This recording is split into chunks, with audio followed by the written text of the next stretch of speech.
ABC Actu. ABC Actu, c'est l'essentiel de l'information. ABC Actu, c'est la politique, l'économie, le social, la culture, la religion, la science, la technologie, le développement et les divers. ABC Actu, l'essentiel de l'information pour vous, FM Prêt.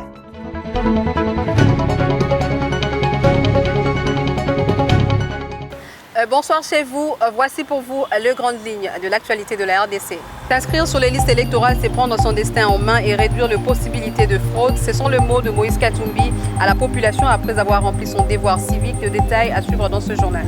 Les ponts Omingididi au village Mavunzi vers Banzangungu devient un danger permanent pour ses usagers, courant les risques de s'effondrer à tout moment, un élément que vous suivrez au cours de cette session d'information.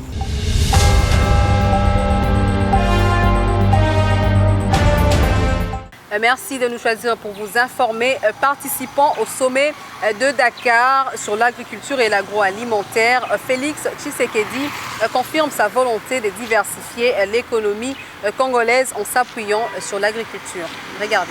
Le président de la République démocratique du Congo, Félix Antoine Tshisekedi, est arrivé mercredi 25 janvier à Dakar pour participer à la deuxième édition du sommet sur l'agriculture et l'agroalimentaire du 25 au 27 janvier. Un sommet qui a pour thème « Nourrir l'Afrique ». Souveraineté alimentaire et résilience. Le 10 sommet est organisé par la Banque africaine de développement sous la présidence du Sénégal. Pendant 3 jours, le chef d'État et le gouvernement africain mobiliseront leurs ressources gouvernementales, les partenaires au développement et les financements du secteur privé pour exploiter les potentiels agricoles et alimentaires de l'Afrique. Intervenant dans un panel aux côtés de ses homologues du Mozambique, de la République centrafricaine, de la Guinée-Bissau et du Burundi, Félix Antoine Tshisekedi Tshilombo a présenté devant les participants du sommet de Dakar sa politique de la diversification de l'économie congolaise en optant pour la production. Pourquoi est-ce que nous faisons ce choix? Parce que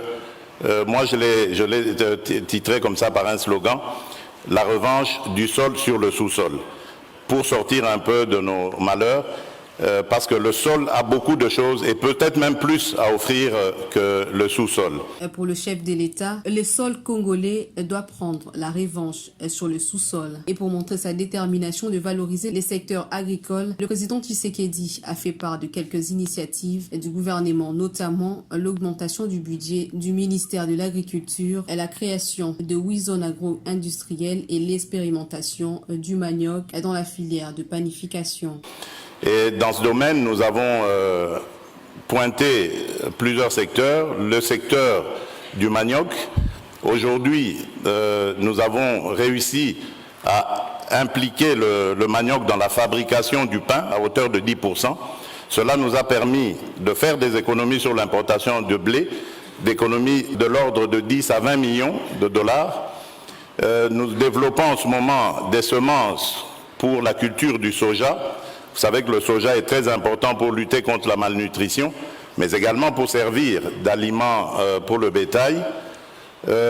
Nous faisons aussi dans la formation des moniteurs agricoles qui reçoivent un renforcement de capacité et qui, le moment venu, vont descendre sur le terrain pour encadrer les paysans. Félix Tshisekedi a lancé un appel aux bailleurs de fonds et autres investisseurs intéressés par cet énorme potentiel à accompagner la RDC par des partenariats gagnant-gagnant afin d'assurer la souveraineté alimentaire.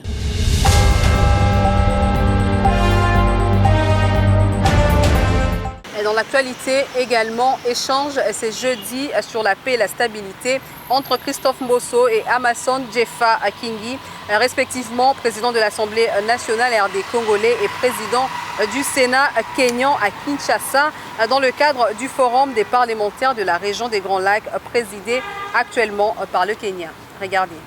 Dans le cadre du forum de parlementaires de la conférence internationale sur la région des Grands Lacs, un tête-à-tête s'est tenu ce jeudi 26 janvier 2023 au Palais du Peuple entre l'honorable président de l'Assemblée nationale Christophe Mbosso et Amason Jeffa Kingi, président du Sénat kényan, un tête-à-tête qui a tourné particulièrement sur les questions de paix, de stabilité et de sécurité de la partie Est de la RDC. Amason Jeffa Kingi, président du Sénat kényan, récemment porté à la tête du Forum des parlementaires de la conférence internationale sur la région des Grands Lacs, a visité Kinshasa, le siège de l'institution régionale, pour rencontrer les services techniques et prendre connaissance de tous les dossiers ainsi que des défis de l'institution parlementaire sous-régionale créée pour accompagner la mise en œuvre des résolutions de la conférence internationale dans les Grands Lacs et sur la paix et la stabilité dans la région.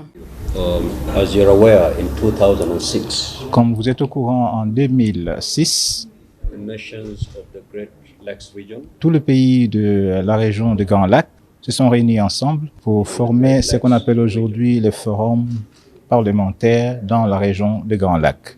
L'objectif primordial de la conférence internationale sur les Grands Lacs était de parler des problèmes de paix et de stabilité dans la région. Après la formation de cette conférence internationale de la paix, il était important que tous les parlements de la région devraient jouer un rôle important. Et de ce fait, en 2008, le forum des parlementaires pour la conférence internationale sur la région des Grands Lacs était formé pour donner place à une plateforme pour le Parlement de cette région pour avoir la voix sur la paix en matière de paix et de stabilité dans la région. Répondant à une question sur l'implication particulière du Kenya pour le retour de la paix dans la partie orientale de la RDC et dans toute la sous-région, ces derniers, qui citaient l'engagement en cours de l'armée kenyane, a promis une plus grande implication de son institution à travers des actions ciblées dans différentes assemblées nationales. Aujourd'hui, en visitant le forum, le siège des forums en RDC, j'en ai profité pour venir visiter mon collègue président de l'Assemblée nationale de la RDC, afin que nous parlions de tous ces problèmes sur la paix, la stabilité et tout ce qui se passe en RDC et même dans la région. Et nous sommes convenus qu'en tant que Parlement, nous devons vraiment se mettre et s'asseoir pendant que la région se brille. C'est vrai qu'à un certain moment, c'est les conflits dont on parle, les conflits dans la partie est de la RDC. En tant que Parlement, nous devons jouer un rôle pour être sûr, s'assurer que la paix soit restaurée, non seulement dans la partie est de la RDC, mais dans la région tout entière. Pour sa part, le président Mbosso s'est contenté de saluer l'implication visible de la République du Kenya, dont les troupes sont déjà sur les théâtres des opérations à Goma et ses environs pour le rétablissement de la paix.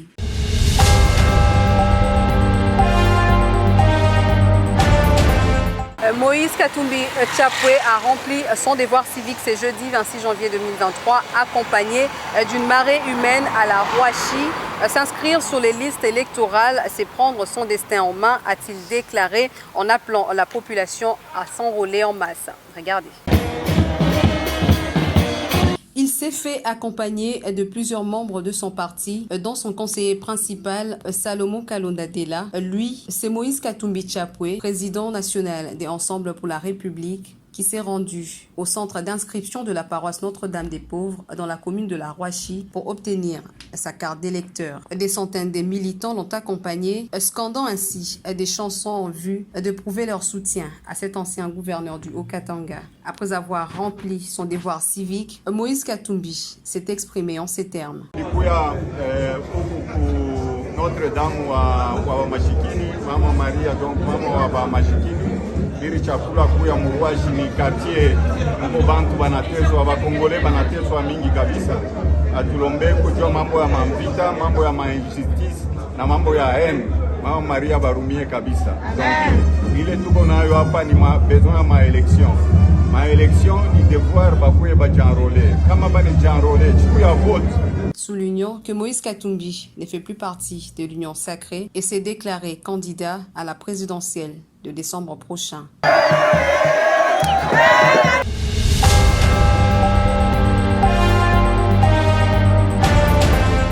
Dans un autre registre, des 150 tonnes de vivres et non-vivres ont été remis aux déplacés de guerre des Kwanyarashimia, Bouchagara, ainsi qu'aux sinistrés du volcan Nyiragongo par le ministre de l'Action humanitaire le mercredi 25 janvier en présence du gouverneur militaire Constant Dima. Le territoire de Mwenga connaît depuis quelques mois une situation économique déplorable. C'est la suite à l'inaccessibilité facile des véhicules causée par la dégradation avancée de la route nationale numéro 2 partant de la ville de Bukavu jusqu'à Kitutu. Plusieurs véhicules, camions, voitures, minibus, même de motos transportant de marchandises, à savoir des vivres et non-vivres, passent plusieurs jours sur cette tronçon routier long de moins de 200 km, embourbés dans plusieurs bourbiers, causant une rareté de ces produits de première nécessité sur le marché des Kasika, Kalambi, Mwenga, Kamituga, Kitutu et autres, dénoncent cette maman rencontrée à Kitutu le 13 janvier 2023.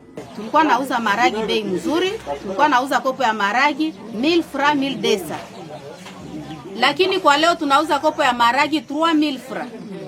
Tulikuwa nauza sachet ya chumvi, hii sachet tulikuwa tunauza 500 francs au 750.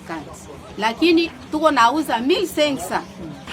Sababu ya nini? Barabara haitengemali. Gari hazipate nafasi ya kupita kwa kuingiza vitu. Antuka tunatabanika kwa siku za leo kwa ajili barabara haitengemali.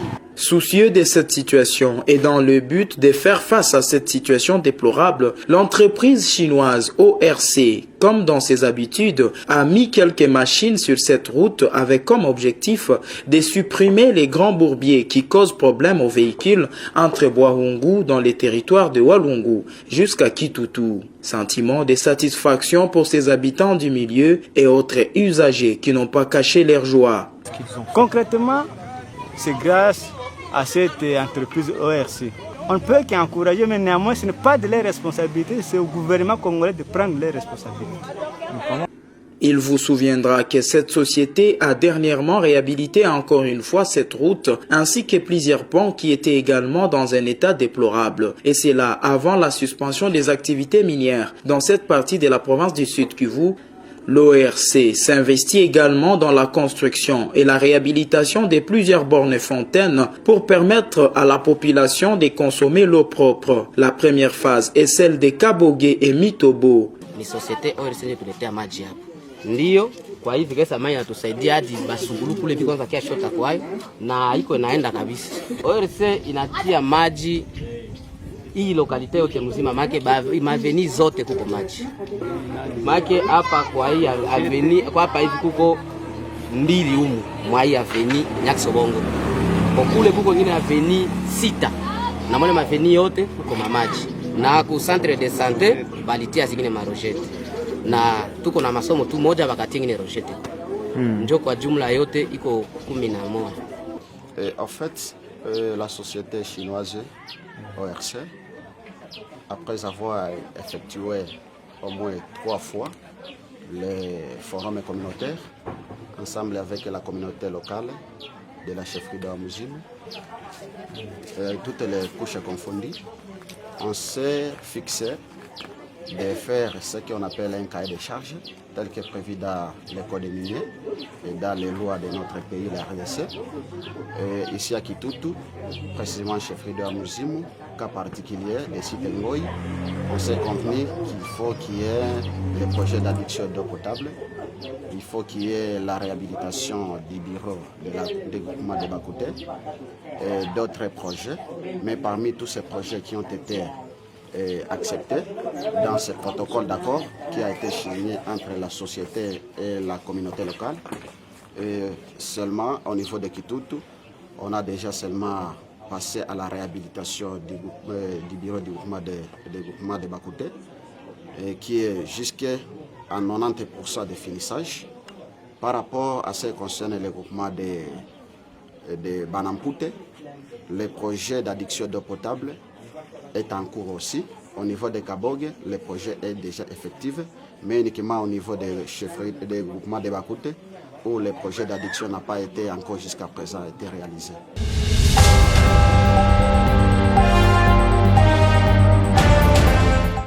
courant le risque d'un effondrement. Le pont Mingididi, situé au village Mavunzi, dans le territoire de Mbanza-Ngungu, au Congo central, devient un danger permanent pour la population et également un frein économique pour la population de ces coins.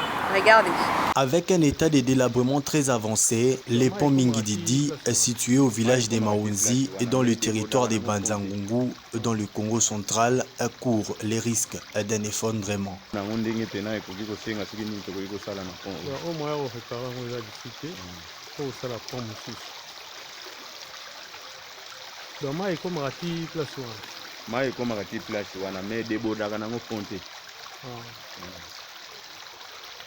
Ces ponts situés dans la route reliant le village de Mawunzi à la ville de Mbanza-Ngungu s'écroulent le jour, empêchant ainsi la circulation de gros camions et cela impacte sur le prix des denrées alimentaires. Un sac de foufou provenant du village de Mawunzi coûte désormais 230 000 francs à Mbanza-Ngungu. La population de ces coins lance un cri d'alarme aux autorités du gouvernement tant provincial que central de se pencher sur leur situation.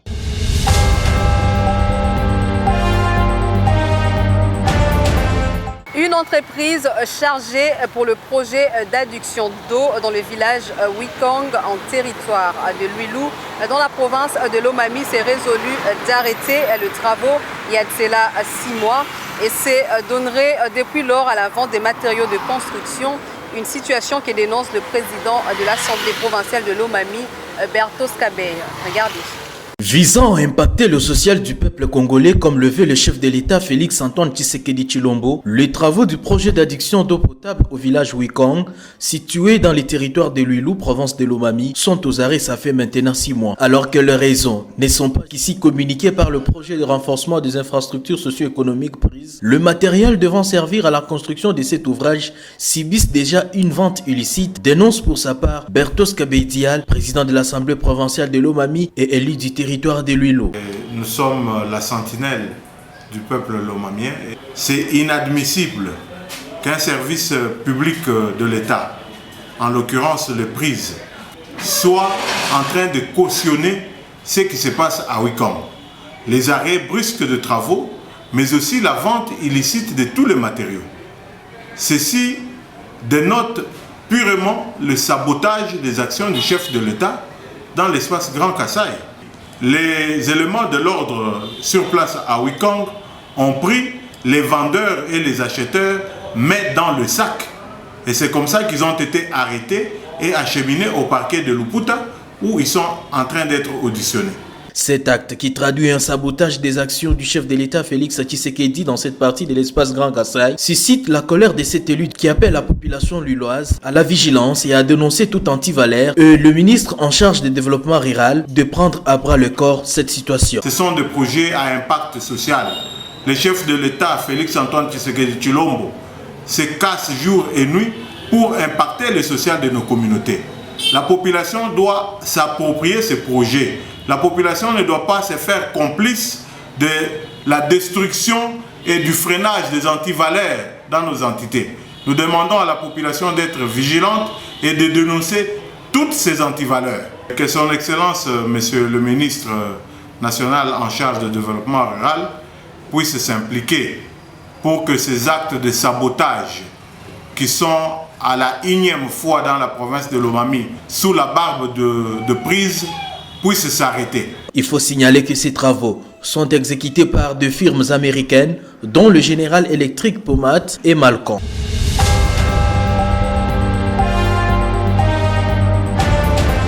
Une marche des soutiens au chef de l'État Félix Tshisekedi a été organisée le mercredi 25 janvier à Kisangani par les conducteurs de taxi-moto.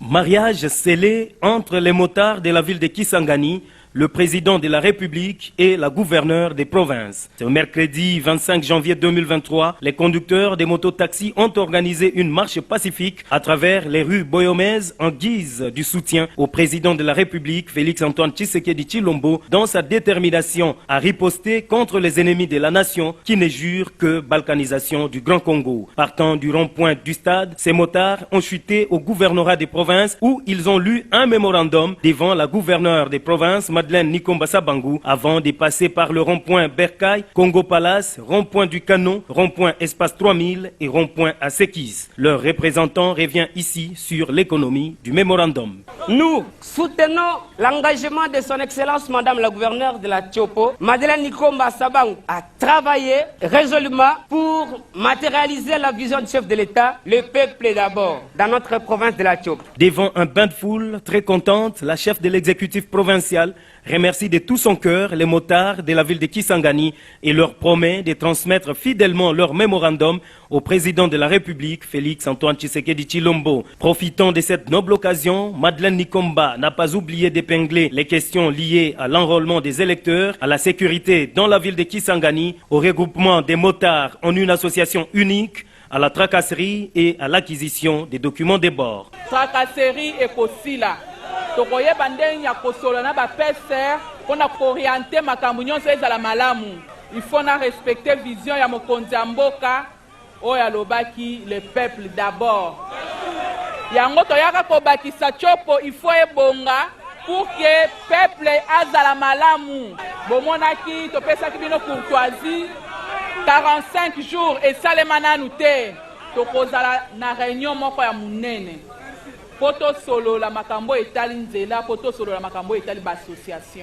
Dans un avenir relativement proche, la gouverneure des provinces va regrouper tous les motards de la ville de Kisangani pour une réunion stratégique.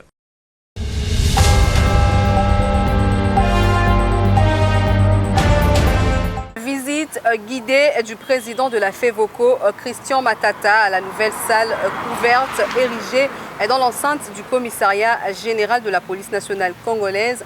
Grande satisfaction pour le président de la Fédération de volleyball du Congo qui promet l'organisation des grandes compétitions dans cette nouvelle enceinte sportive.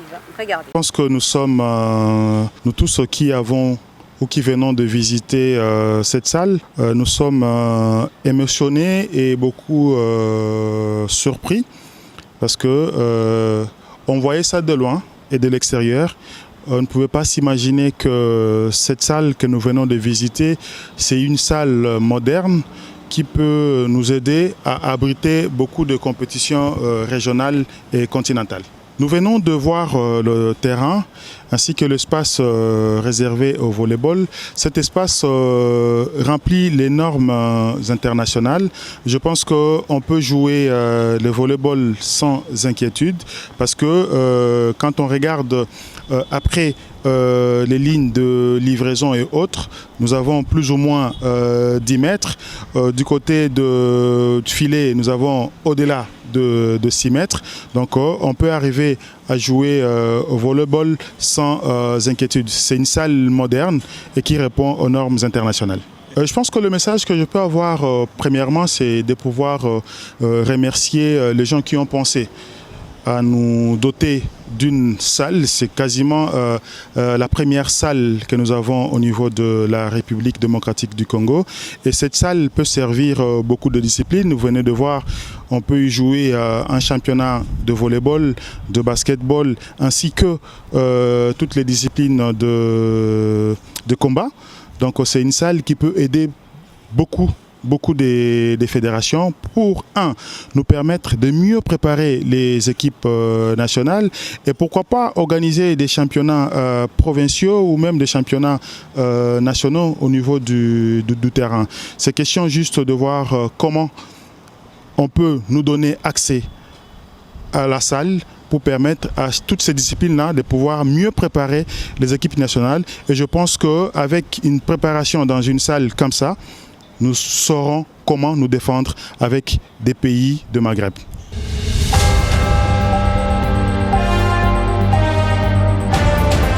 Par ici qu'on met un terme à cette session d'information. Place à présent, on rappelle le titre. S'inscrire sur les listes électorales, c'est prendre son destin en main et réduire les possibilités de fraude. Ce sont les mots de Moïse Katumbi à la population après avoir rempli son devoir civique. Les ponts en Mingididi au village Mavunzi vers Mbanza-Ngungu devient un danger permanent pour ces usagers courant les risques de s'effondrer à tout moment. Vous avez suivi au cours de cette session d'information. C'est la fin de ce journal. Merci à tous de l'avoir suivi.